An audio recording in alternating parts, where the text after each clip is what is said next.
सम्मान है। आमीन। शुक्रिया। बहुत बहुत शुक्रिया आपका नापित साहब। अब मैं इंतजार खत्म हुआ और अब जो शख्सियत हमारे बीच है, मुख्य अतिथि, जिनके लिए आप यहाँ आए हो, इतनी सर्दी में इतने ठंड में डटे हुए हो, और हमारे बीच में हमारे मुख्य अतिथि बड़े भाई हर्ष चिकारा जी। अब मैं उनसे निवेदन करूंगा कि वो अपनी बात को रखें और सभी से निवेदन करूंगा कि तालियों के साथ, जोरदार तालियों के साथ इनका स्वागत करें।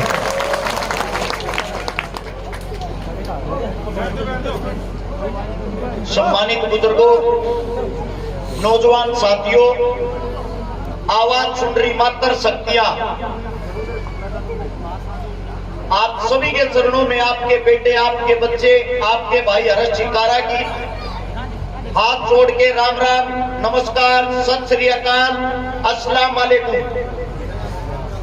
मेरी आप सबसे एक विनती है, कोई भी जब तक मैं बोलूं एक तो ताली नहीं बजाएगा, एक मेरी बात को समझने की कोशिश करेगा। पहले तो मैं आप लोगों को बता दूं, हो सकता है मेरे सम्मानित बुजुर्ग मेरे को नहीं जानते हो, आपके बच्चे, आपके बेटे ने समाज सेवा करते हुए, यानी कि जवानी की अवस्था में आए हुए 11वां साल लगा, यानी कि 10 साल से घूमना फिरना शुरू किया। उस 10 साल के अंदर मैंने 200 गरीब बेटियों की शादी करवाई है, 25 उन बहनों के भात भरे हैं जिनका भाई नहीं था, 1300 उन परिवारों को बसाया है जिनके घर में पीने के लिए पानी का मटका तक नहीं था। 124 से 25 आंदोलन सरकार के खिलाफ अपने हक के लिए लड़े हैं। लगभग 27 करोड़ रुपए की नगद मदद की है। और मैं आप लोगों को बताता हूं, ये हिंदू मुसलमान ये चीजें मेरे को तो पता ही नहीं, कहां से आई, कैसे आई, क्यों आ रही है। सरकारें आप लोगों का मूर्ख बनाती है, अपना वोट बैंक बनाती है। आपके क्या आज तक कोई हिंदू मुसलमान करने वाला काम आया?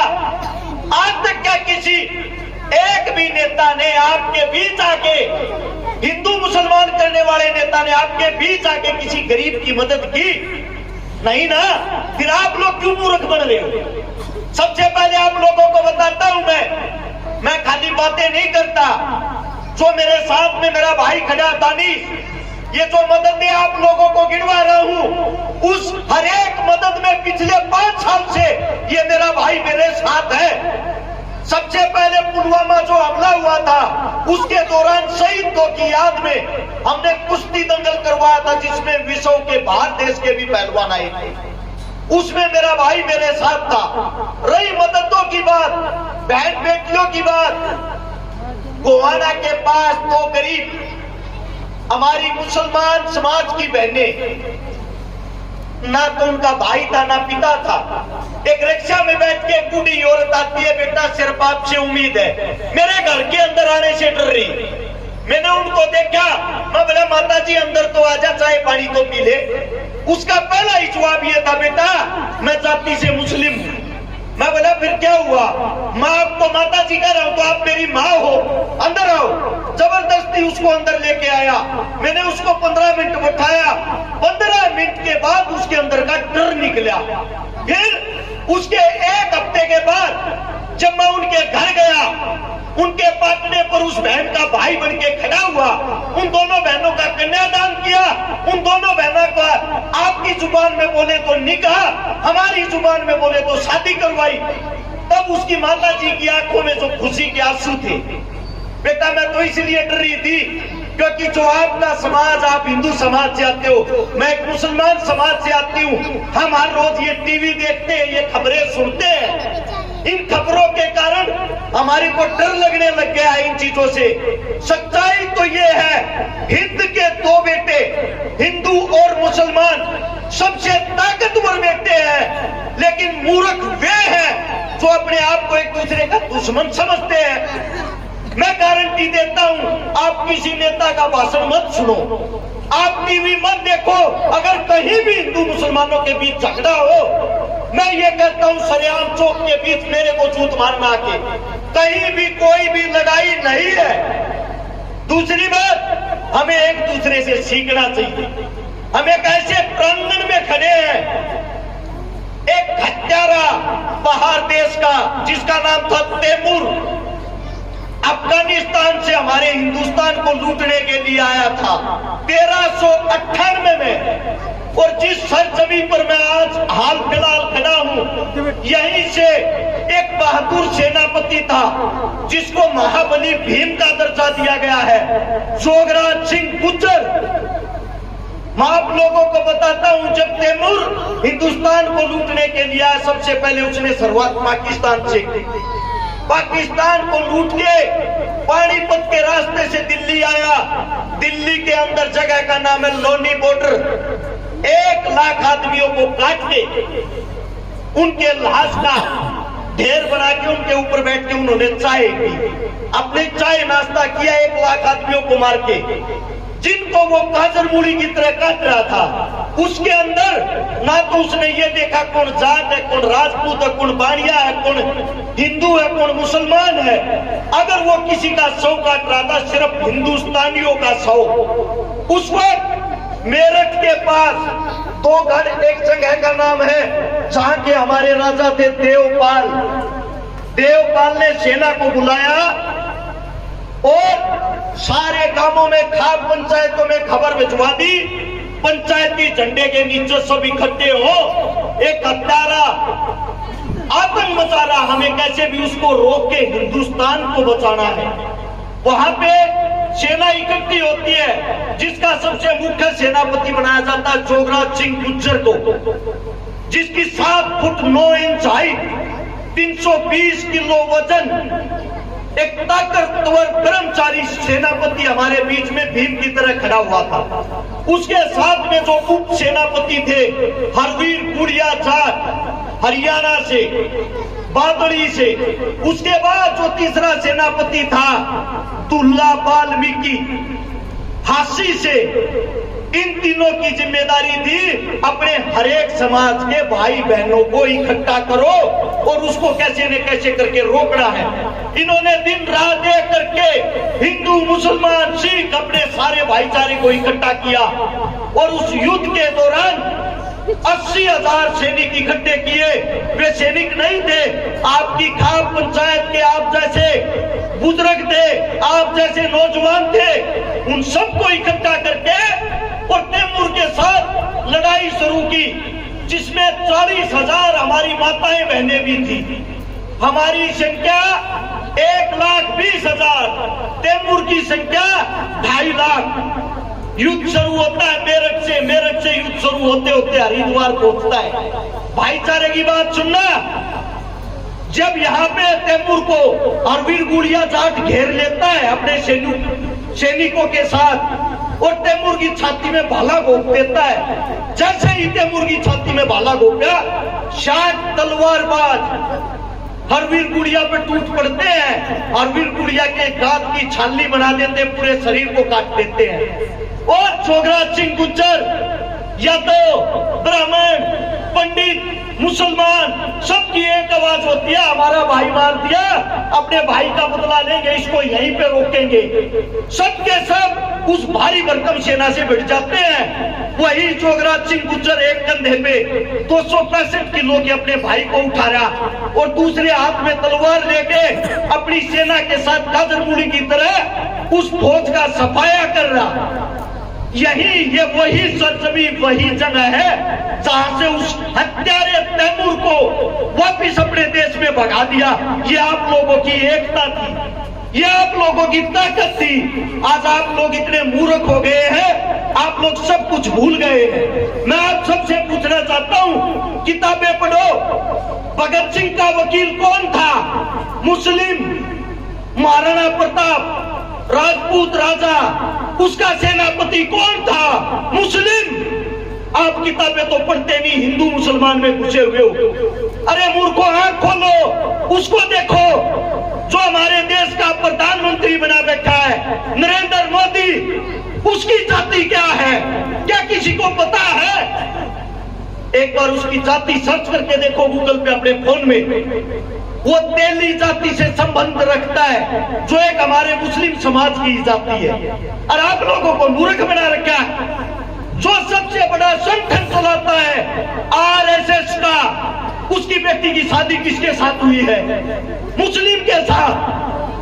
मैं आप लोगों से यह पूछना चाहता हूं, ये नेता आप लोगों को मूर्ख बना के, लड़ा बना के अपनी लड़कियों की शादियां क्यों आपस में करवाते हैं? इनके लिए हिंदू मुस्लिम नहीं है क्या? अभी अभी हमारे यहाँ सोनाक्षी सिन्हा, सब जानते होंगे, जिसके घर का नाम है रामायण, उसने शादी की है मुस्लिम समाज के एक बेटे के साथ। क्यों? क्योंकि उसको अपना भविष्य देखना, उसको हिंदू मुसलमान से कोई फर्क नहीं पड़ता। फर्क पड़ता आप लोगों को, आप जैसे गरीबों को। ऐसे ही पिटते रहो, कटते रहो। आप लोग आगे क्यों नहीं बढ़ पाए हो? क्योंकि आप इस जाति के कीड़े से बाहर नहीं निकल पाए हो। मैं गारंटी देता हूं, वैज्ञानिकों का कहना है, हम पुरानी से पुरानी लाश देखकर, कंकाल देखकर ये बता सकते हैं इसका रंग गोरा था कि काला, मरने वाले की उम्र 20 साल थी या 50 साल, इसका कद 5 फुट था या 6 फुट, इसका पलक रूप कौन सा था, ये बातें बता सकते हैं वैज्ञानिक। लेकिन कंकाल को देख के ये आज तक नहीं पता लगा मरने वाले की जाति क्या थी। ये जाति बनाई किन लोगों ने? आप लोगों ने। आप लोगों ने। हमारी जो जातियां हैं, हमारा जो धर्म है, ऐसा कौन सा धर्म है, मेरे को ये बता दो, जो आप लोगों को ये सिखाता है कि अपने धर्म का सम्मान करें, दूसरे के धर्म का अपमान करें? ऐसा कोई धर्म नहीं है। और एक किसी व्यक्ति विशेष के कारण हम पूरे धर्म को बदनाम नहीं कर सकते। आप सबसे मेरी गुजारिश है, आप सबसे मेरी विनती है, अपने गांव के अजमा के देख लो, अपने गांव के अंदर तुम सारे एकता बना लो, सर्व जाति के अंदर एकता बना लो। अगर कोई भी नेता आपके बीच आके जातिवाद की बात करता है, जातिवाद का भाषण देता है, उसको तुरंत पकड़े और गांव से बाहर निकाले। अपनी राजनीति बाहर जाके करना, हमारे बीच नहीं। वो एक गारंटी और देता हूं, अपने गांव में, आपके गांव में जितने गरीब हैं, जितनी गरीब कन्याएं हैं, जितने बेरोजगार हैं, आप सब मिलके अपना बेटा, अपना भाई, अपनी बेटी समझ के उसकी मदद करने की कोशिश करें। मैं वादा करता हूं आपको जिंदगी में कभी किसी नेता के दरवाजे पे नहीं जाना पड़ेगा। आप लोगों के बहुत बढ़िया, तालियां बजाएं, बहुत बढ़िया। अभी ये मैं जो आप लोगों को बता रहा हूं, मैंने जिन 200 बेटियों की शादी कराई, एक की भी जाति धर्म का नहीं पता। ऐसा ही मेरा भाई है तारानगर राजस्थान से, जिसका नाम है निजाम पवार, जाति से मुसलमान, 17-18 हिंदू बहनों के कन्यादान और शादी करवा चुका है। मेरी टीम से मुझे गर्व महसूस होता है। मैं हिंदू, मुस्लिम, सिख, मेरे को यही नहीं पता मैंने किस किस की शादियां करवा दी, किस किस का मैं भाई बन लिया। मेरी हाथ जोड़ के विनती है, अपने एक दूसरे भाईचारे पर विश्वास बना लो। कि टीवियां ने देखना बंद कर दो, इनकी मत सुनो। इस गंदी राजनीति, गंदी दलदल से बाहर निकल के जो आपके गांव, आपके बालक, आपके बेटे आपसे सीख रहे हैं, उनको अच्छी शिक्षा दो। उनको अच्छी शिक्षा दोगे तो मैं ये कहता हूं, आने वाले समय में इनको पता लग जाएगा कोई हिंदू नहीं, कोई मुसलमान नहीं, हम हिंद के बेटे हैं, हम सब इंसान हैं। इंसान ही इंसान के काम आता है। क्या कभी आप लोगों ने जब हॉस्पिटल में आप तड़पते हो, आप मरते हो, आपको रक्त की, खून की जरूरत हो, उस खून वाले से पूछा जो आपको खून देता है, बेटा आपकी क्या मेरे वाली जाति है? मेरे वाली जाति है तो मेरे को रक्त देना, वरना मना मत देना। क्या आपने किसी इलाज करने वाले डॉक्टर से पूछा है आपकी जाति क्या है? उस वक्त तो आप कर्राते हो, रोते हो, हे भगवान, हे मेरे मालिक, हे अल्लाह मेरे को बचा ले, कैसे न कैसे करके मुझे बचा ले। उस टाइम तो आपको भगवान अल्लाह याद आता है। सच्चाई ये है, मजबूरी में जो काम आए, मजबूरी में जो काम आए, वही रास्ता राम रहीम अल्लाह दिखाए। क्या बात। इस बातों को ना भूले, अपने अंदर के इंसान को पहचाने। एक हमारी भाषा की बात बताता हूं आप लोगों को।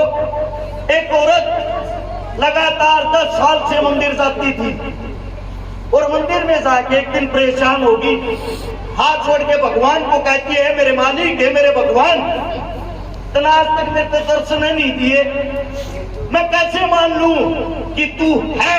अगर तू है मेरे को दर्शन दे के दिखा। ऊपर से आवाज सुनाई देती है उस औरत को, बेटा तेरे अंदर बोले कौन? जिसको यहां ढूंढ रही कहीं वही सजन तो ना हो। जो आपकी जुबान है, जब आप किसी को दुखी देखते हो, परेशान देखते हो और आपके दिल में पल भर के लिए ये आता है, हे भगवान यो कितना दुखी है, हे अल्लाह यो कितना दुखी है, इसकी मदद कर, वही तो भगवान है। उसको जगाओ, उसको बाहर निकालो। रोड के ऊपर ये मूर्तियां जब टिकी हुई होती हैं, वो मंदिर की हो, मस्जिद की हो, गुरुद्वारे की हो, कीमत कुछ नहीं होती उनकी, कुछ भी कीमत नहीं होती। 10-20 रुपए में आप उसको घर खरीद के लाते हो, उसके सामने सुबह शाम जोत लगाते हो, भजन करते हो। सच्चाई ये है, जब किसी मंदिर मस्जिद के बाहर जो करीब बैठता है, जो करीब आप लोगों का इंतजार करता है, आपका अल्लाह, आपका भगवान उनके अंदर वास करता है। इसीलिए वो इस दर पे आते हैं, वो आपसे मांगते हैं, अंदर कहा जा रहा है, हम तो बाहर बैठे हैं, मदद हमारी कर, मदद हमारी कर। उनकी मदद करनी सीख जाओगे ना जिस दिन, उस दिन अल्लाह, मंदिर, मस्जिद सब आपको दुआएं देंगे। अपने अंदर के इंसान को जगा लो। दूसरी बात, अब मेरे भाई ने शुरुआत करी, मेरे भाई ने बताया है, दानिश भाई ने गांव में एक दो गरीब बेटी बहन की शादी है और सबसे पहले इस गांव के प्रांगण में खड़ा होके उनके कन्यादान की शुरुआत भी मैं करता हूं। 11,000 रुपए सबसे पहले नगद मैं देता हूं उन बहनों के लिए, मेरे भाई दानिश को। मेरे मुख से कोई गलत बात निकल गई हो, आपका बेटा हूं, आपका बच्चा हूं, मुझे हिंदू मुसलमान मत बनाने की कोशिश करना, हाथ जोड़ के यही माफ कर देना। क्योंकि जो भी सीखा है आप लोगों के संगत से सीखा, अपने बुजुर्गों के संगत से सीखा है। हमने देखा है गांव में सबकी एकता को, सबको राम राम नमस्कार सत श्री अकाल यही चीजें बोलते बुलाते।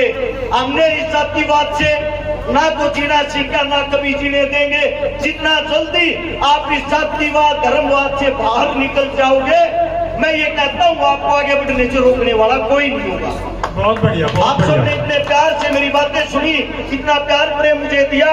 इस गांव की पावन धरा को आप सभी के चरणों में दोबारा से हाथ जोड़ के नमन करता हूँ। धन्यवाद आप सबका, जय हिंद। बहुत बहुत धन्यवाद आपका, बहुत बहुत धन्यवाद भाई। जो